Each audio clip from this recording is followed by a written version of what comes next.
L'OIF, l'Organisation internationale de la francophonie, met en place à partir d'aujourd'hui un comité d'orientation composé d'une dizaine d'experts internationaux. Pour en parler, nous recevons Souleymane Bachir Niagne, éminent professeur sénégalais de philosophie et d'études francophones à l'Université Columbia de New York. Bonjour, merci infiniment d'être avec nous. Tout d'abord, pouvez-vous nous expliquer le but de ce comité d'orientation ?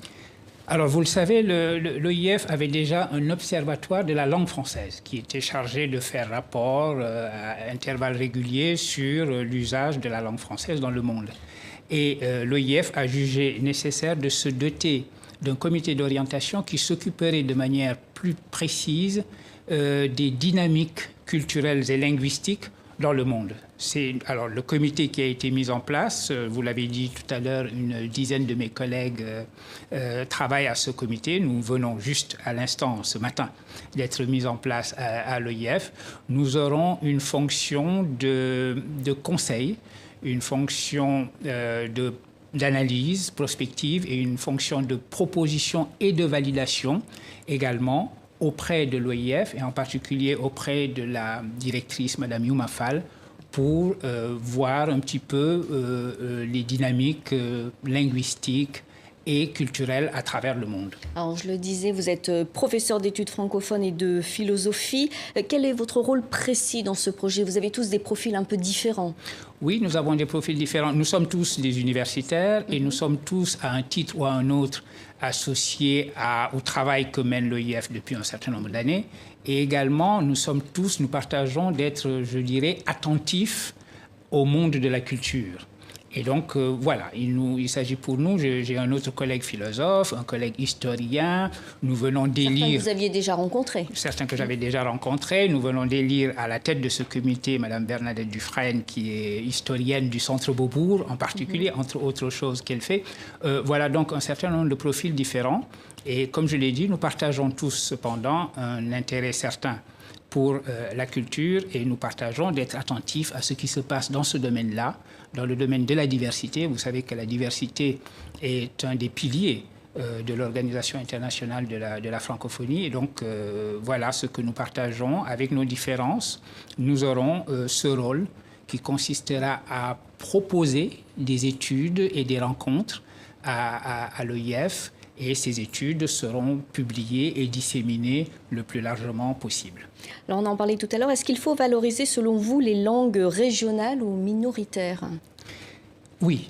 Toute langue est un visage de l'aventure humaine et donc toute langue est précieuse. Évidemment, les langues ne sont pas toutes sur le même plan. Il y a une inégalité profonde entre les langues, mais les langues sont porteuses de tellement de choses, sont l'expression d'une face de l'humanité, ce qui fait que leur caractère minoritaire ou majoritaire ne change rien à cette réalité humaine fondamentale qu'est la réalité des langues.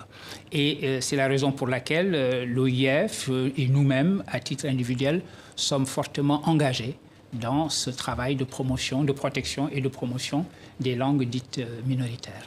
On peut parler peut-être de la question des langues africaines. Certaines sont devenues le français ou l'anglais. Et que faire pour que ces langues africaines gardent toute leur place? Alors, il faut en faire des langues de création et il faut en faire des langues de science. C'est la seule possibilité de faire en sorte que ces langues occupent toute la place qui leur revient, encore une fois, comme autant de visages de l'aventure humaine. On ne peut pas confiner ces langues tout simplement dans la sphère des interactions privées. Et donc, il va falloir les promouvoir, aider à leur développement comme langue de création et comme langue de science.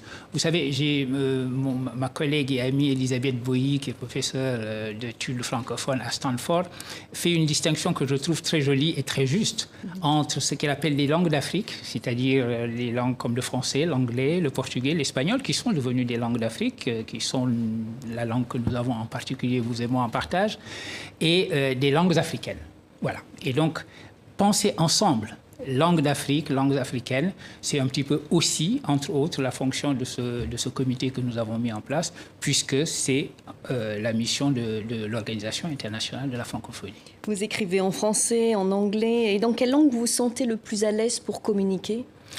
Écoutez, le français reste ma langue. C'est la langue dans laquelle je communique le plus volontiers. C'est la langue dans laquelle j'écris majoritairement, même si aujourd'hui j'écris beaucoup également et de plus en plus en anglais. Et j'écris aussi de plus en plus en wolof.